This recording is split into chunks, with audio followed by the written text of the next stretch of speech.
simple game. Team that plays harder usually wins. They played much harder than us. They were more physical. They had humility. They came in here looking for redemption. We had no humility.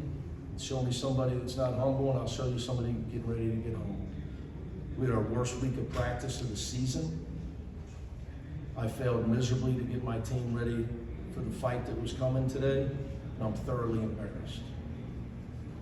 I apologize to the people wearing the 4 letters. Yes, we really struggle making open shots, but that has nothing to do with all the stuff I talked about. The team that wins the fight usually wins the game, and they won the fight in every way. We were awful. Anything else? Hurry up, because I can't wait to get the hell out of here. Yeah, Coach, you guys had a lot of momentum going into the halftime of the game. What did you see in that second half? There was a little bit of a scoring drought for about 6-7 minutes. We were awful. I mean, you would have to tell me we didn't score at least for the first 5 to 7 minutes of the second half, something like that. I'm coaching, but I know it was, 13. But again, we were awful. 13-14. Hard to play that bad. Give them credit though. I say it again. The team that comes to fight usually wins. What did you see about that practices that were not so good? What do you think went into that when you read the body language and talked to your players about what was going on? Tough to say, Ben. If I had that answer, I'd have 2 championships and already been done one. But it's tough to say. I will give you really the answer, in my opinion. The hungry dog gets the bone. Okay? We have no humility. None. And it's not like I'm not afraid to coach either.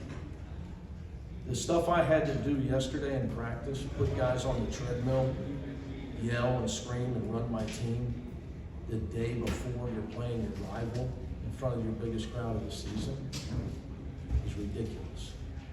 I should have to calm them down. I felt all week like I've been doing this a long time. I can tell when I'm bothering them. We're not good enough. I mean, most teams aren't good enough to have that attitude and win. We're surely nowhere near good enough for that. Not this team. You mentioned some of the misses on the open shots. What did you see out of your backcourt specifically in this game? 5 for 31. That's, you know statistics? 5 for 31. 5 for 31. They had 11 turnovers and 5 made baskets, or 4 points. Coach John W. Davis with the And we Sun. only lost by 6. Excuse me, Coach John. When you W. don't practice the right way, you don't practice scoring, you don't practice taking care of the ball, you're not sharp, and this is exactly what happens.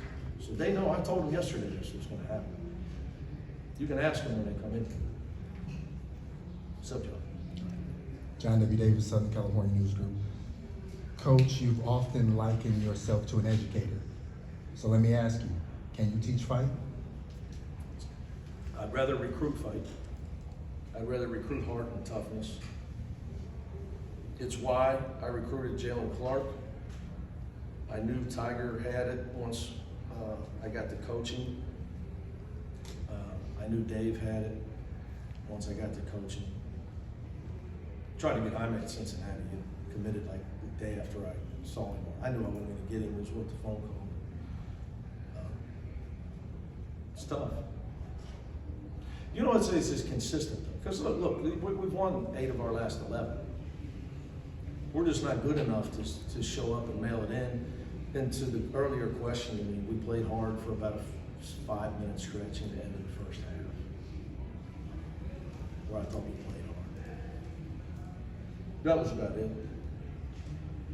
It's the only time we played hard. We let them run whatever they wanted to run. We took nothing away from them.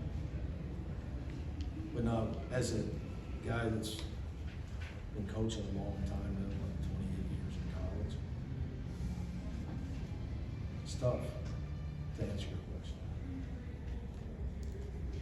Mick, back here. So, you know, kind of pulling back, looking at the bigger picture, you know, last time, right, you guys played these guys over at Galen. We were kind of talking about, right, things that this team had learned and stuff over the course of the season and stuff. And, you know, I'm even sure, right, today this will kind of, right, be something that they'll learn from and stuff. But, you know, when you're in a program like this, Yeah. can you have a successful season without getting to the NCAA tournament? Well, I mean, if you want to, I'll tell you after next year. I mean, that would depend on where we're at next March, right? You know, it's an interesting time, right? Forget the rules, forget that. I'm not talking about the rules and the portal and all that. Tracy and I have talked about this. When you lose what we lost all at once, okay, and the recruiting five-star guys and pros like Jalen Clark, Amari, Peyton, you lose guys early, and then at the same time, your seniors are on the front. It's a start over. But the only way we would have been able to overcome it was just to hit home run city in the recruiting class. And we had a lot of guys who are going to be good. They're going to be good players. I mean, they are. They're just young. You know, so the way I look at it, I mean, I haven't missed a tournament in 13 years, so I take a lot of pride in that. But I think what you're trying to get at, right, is where does you have to get some substance and bodies in your program and train them and coach them. And this got nothing to do with today's game, right? That's what you're asking me. Yeah, because you got to get bodies, and you know, you got to build the next Singleton, Dylan. You know, you got to get those guys, and they got to go through some stuff, and you got to build with them. So, you know, it's a necessary evil.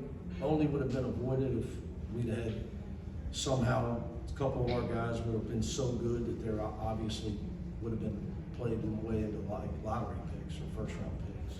It's the only way you can overcome is what we lost. Is this a team that's still capable of getting to the tournament? And if so, There's only one way. Yeah, we're on the table. But is it, no? You gotta win the conference. Yeah, well, that's what I meant. Win the conference. Okay. By my math. Second part of that question is, would tonight's humbling, and I would imagine would be a humbling Yeah, for but those that's- guys in retrospect, but is that something that No, I disagree. can get them to go? I disagree. Get going. I just No? disagree. Here's what I disagree with. Okay. Fans and adults, like you would assume they're extremely humble. Like I'm not, I won't, you know, I feel bad. My family, I'm not gonna talk to anybody tonight. Okay? I'm gonna hate myself, the job I did. The only person I'm talking to tonight's my dog, okay? And that's it. Mhm. Okay? I have a recruit in town, so somehow I have to rally tomorrow. Okay? They're not me. Like they're not you. They just not. They're kids. They don't. I mean, I would hope that they were thoroughly embarrassed, and they should be. I just don't know. I just don't know if it's like that. I think it goes back to what John he was talking. There's certain guys. Other guys go out. You know, it's just everybody's not like that. I think you assume like, oh, they should be. You know, I'm not gonna have 4 guys out eating and laughing tonight with their girlfriend. Not just, you know, that's just the way it is. Everybody isn't Jaime Hawkins. You know, everybody, it's just everybody's not like that. I wish. If you could, you'd recruit for that. Damn right. Yeah. You're damn right. I want to hone in a little bit more on the guard play. You mentioned this. Terrible. We played terrible. And again, I got to prepare them all week. I failed miserably, Ben. We weren't ready. I knew it all week. We're 5 for 31. And guys, And we let Boogie get 17 in the first 12 minutes. Now, just so you know, on our board, okay, when they come back in, do not let him get the ball. Do not let him shoot. make somebody else beat us. That's it. How'd that work? That was up at halftime? That was up before the game. So you want to ask me how our guard play was? When he's got 17, 12 minutes into the game, and we're 5 for 31 with 11 turnovers, our guards? But again, I blame myself. It's my fault. I'm the coach. We weren't ready to play. I couldn't humble him. I tried all week to humble him. I couldn't get the job done. I've never seen them drive into the paint and turn it over like they did tonight, just repeatedly. I would agree. When the game plan was they give up 40% from 3 in their last 10 games because they packed the paint. Show it on film, talk about it, prepare for it. Now, we didn't make any shots. But to your point, why are we driving why we start the game off? We keep trying to drive the ball. Nobody will shoot the ball when they're open, and we're late clock. I had to put Burke in and tell him first. I told Burke when I put him in, the first time you catch it, shoot. I mean, I shouldn't have to do that. You got a whole week. But again, look, man, when your team doesn't do what you're supposed, what you want them to do, it's your fault. You got to. Coaching is getting people to do what you want them to do. So it's my fault. So, all right, guys. Thank you.